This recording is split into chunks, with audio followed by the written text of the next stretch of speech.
Welcome back to the Titanium Hanger. This is Mike. I'm coming at you with the Haslab Unicron update number 6. And it's been about 10 days. And the reason I specifically wanted to wait more like 2 weeks before I did another update. But I had a lot of requests from people over the weekend that were asking me to discuss this a little bit more. And a couple of people with the usual Mike, you're wrong comments that you're wrong that it didn't get backed, which I understand where you're coming from, so I'm going to explain that. I'm going to hit that nail right on the head and explain that piece to you. And then I'm going to talk about a few other things, such as kind of why is it stalling? It's stalled. Like the backer amount's not really rising right now. And then we'll talk about Zeta and a couple things with that. I'll talk about a comparison of what the world's going to look like once it's produced and it's out there, based on what we've seen from the cell barge, because I watched the cell barge closely. And then we're going to discuss, of course, the extra add-ins. And I am going to ask you who's in and who's not in. And, of course, remember, it's not going to hurt my feelings if you don't like this thing. It's Unicron. It's a collectible. It's a toy. It's one in a lifetime kind of opportunity, which a lot of people don't think that and they don't agree with that. But maybe someone will make a bigger one, but I guarantee it won't be 575. But let's get into talking about the first thing, the extension, and what it caused, the good and bad of the extension. So when they extended on the 6, a lot of people were saying that they sort of negated the contract or they cheated or whatever. No, they didn't. They listened to what we said and they gave us more time. Like one of the biggest complaints was, man, we need more time. We need more time. We need more time. And I don't see anything wrong with this. So that's a good thing that they did. But the nasty byproduct of that is that it created some procrastination. In the last 3 days of the cell barge, well, actually, it's more like the last 2, it spiked in the thousands, like 1,000, 2,000 a day. We're not seeing that. We didn't see that from this because we never got down to the wire.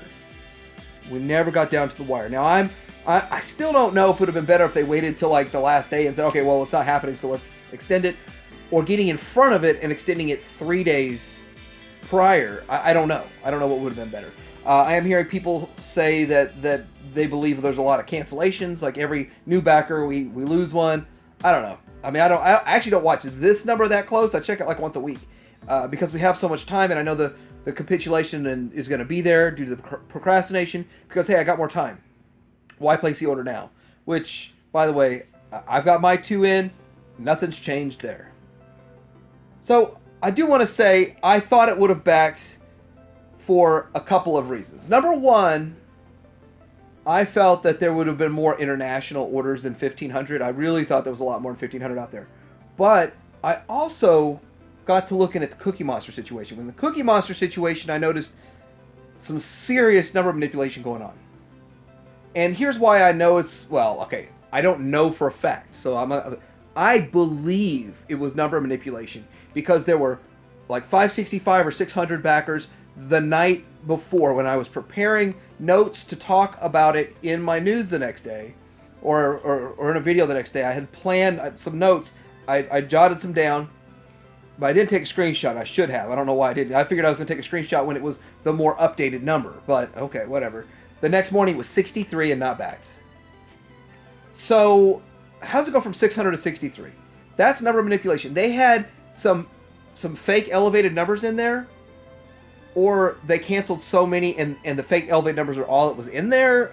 I don't know. But when the cell barge ended, the cell barge number stayed the same, and it still stayed. Well, they took that site down now. But for like a year, that number, 8810, it stayed 8810 for a year. With that,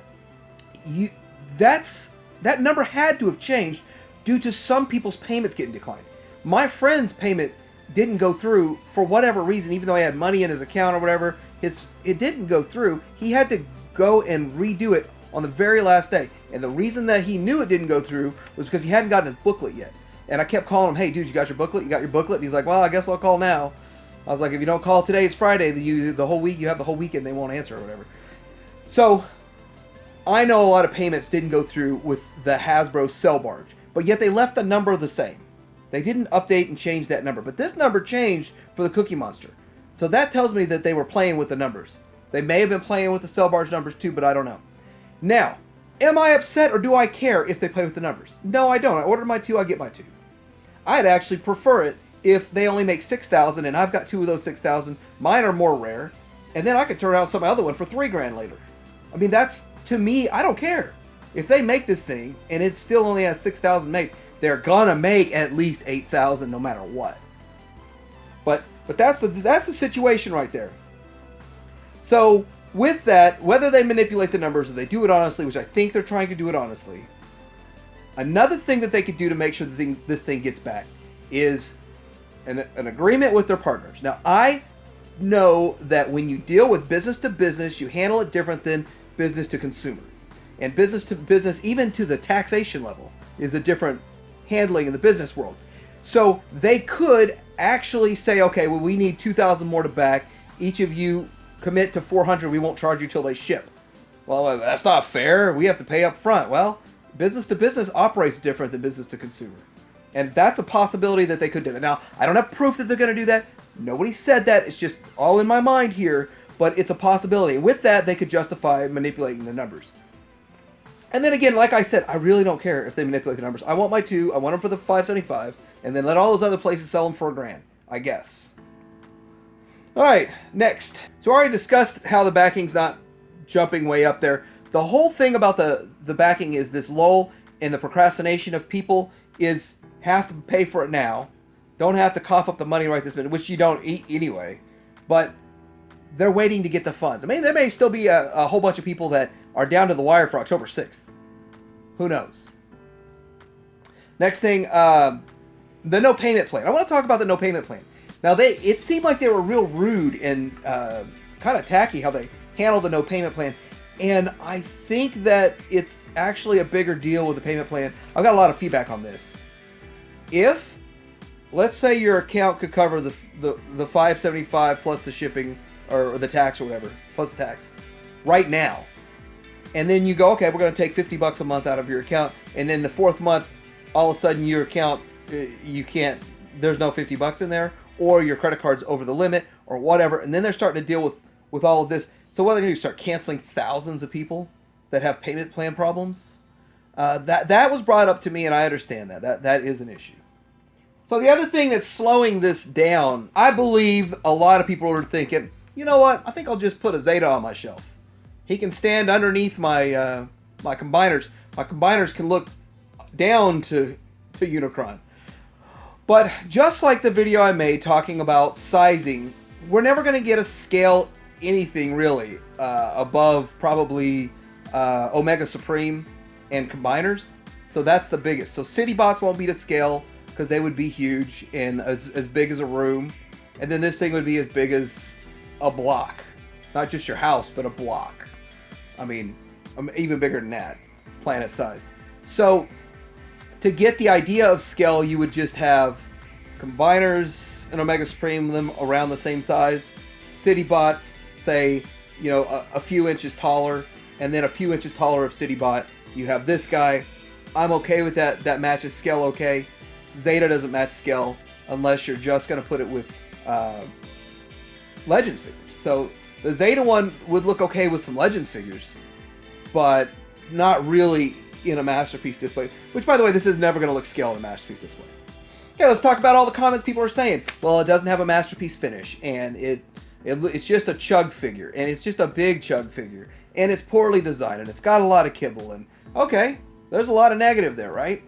I'm sitting here looking at it, and I think it looks great. So, yeah, I don't like the kibble, but it looks great. There is a bit of kibble with the Zeta one. Zeta one is cleaner. I'm not going to lie, the Zeta one is cleaner. It is smaller. I mean, I've reached out to old Ben at Ben's Collectibles, and Ben was saying, no, there's no chance of them upsizing this. Because he's in the know on these things. He had a lot of pictures he put out specifically about it. And I want to say that I wanted that thing upscaled, the Zeta one. I'm in on it. Unless it's more than $200, then I'm going to cancel my pre-order. But I think that it'd be nice to have the two to compare when I get the Haslab one. And to show the Haslab one's still going to be the best. Now, I do want to say a couple things I don't like about the Zeta one. And in this picture, you see a diaper-looking thing right here. Maybe it's just a bad pose. I mean, I'm sure I could pose this better than this. But when you see, when you're promo pics put out a bad pose and it really exposes some flaws in your design, then yeah, it's not that good. I don't think that they did that with the Haslab. They didn't expose the flaws like that. In the transformation video, a lot of parts fell off of the Zeta one. And to tell you the truth, I don't have a problem with that. But I know a lot of people will. I think 5 or 6 parts fell off as they're transforming it. Doesn't really bother me. It's not the end of the world. I don't care if it's a parts former. I mean, Zeta's known for parts forming. This thing is not a parts former, but the parts are... That's how Zeta operates. Like, Zeta's pieces just pop off. And guess what? You can pop them right back on. The popping off of the pieces, they don't break. But you can't say that it's 100% clean. Like, looking at the knees and the sides of the knees. And then the transformation doesn't really look like it's the easiest. I don't think either one of these are going to be easy. But it does have a pretty good planet mode. I mean, it's better than I thought it would be, planet mode-wise. They did get a pretty good sphere. It's not going to have... The opening closing mouth gimmick is not an actual gimmick. It is a swappable part.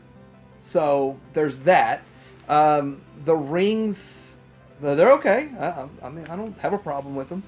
So, I mean, Zeta looks like it's going to be a pretty good one. It's not going to be bad. It's not going to be horrible. But then again, I still think Haslab's going to be better for a lot of reasons. So let's talk about what's going to happen when this thing releases, right before it releases, when it releases, after it releases. So in March, we saw the Cell Barge release. And I think it was supposed to be released like March 19th, and it was closer to the end of March, I believe. But I'm just going to say March. Let's just look at it from a simple March standpoint.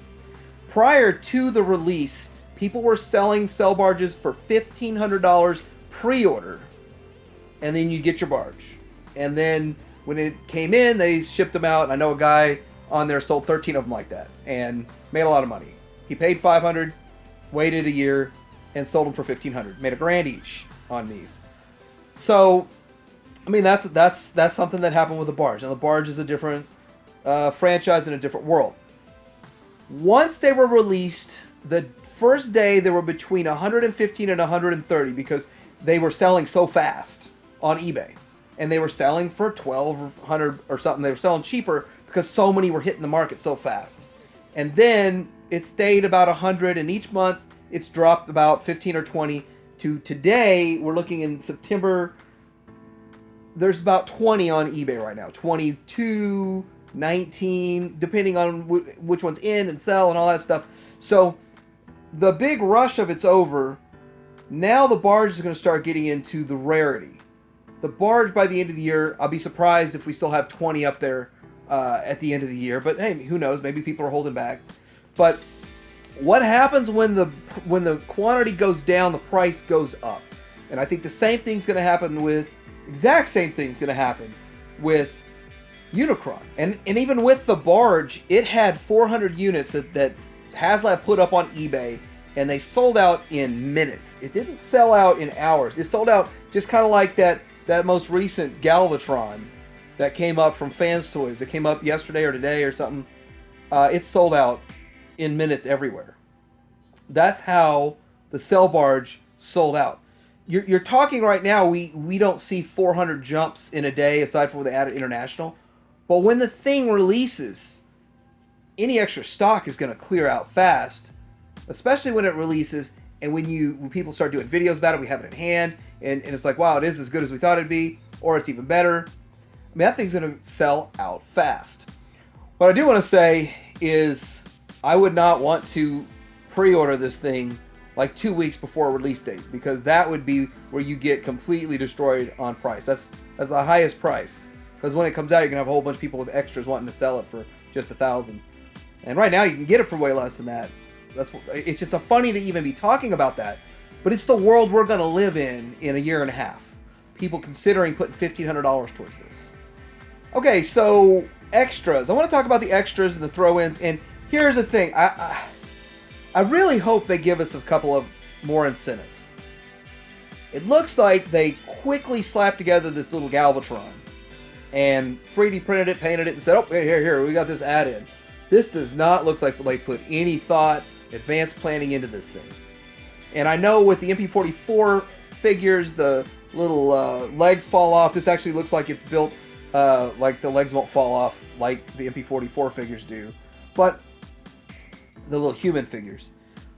But this doesn't. This looks like an afterthought, and I'm starting to think they had no more extras planned. I was really surprised. Like, we got a full-size Jabba the Hutt thrown into the cell barge. We got a yak face and a couple of other extra little pieces, and all of the functions that they're going to tell us about, they've told us about because the window's over.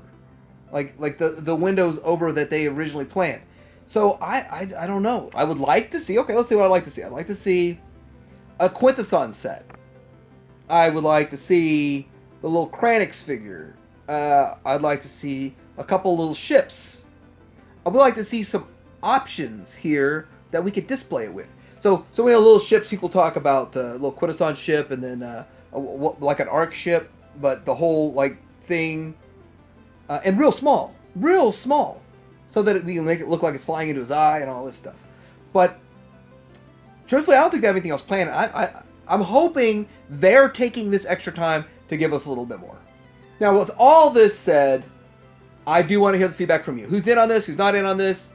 Who's hating this thing? Who's loving this thing? And the truth is, whether you like it or not, it's better that it gets made than it not get made. Competition's always good, and maybe this competition between Zeta and Haslab sparks someone else to jump up. That makes one even better, and it won't hurt my feelings. Even though I'm spending way too much on this thing. No, just kidding. Like, subscribe to Deer Hanger out.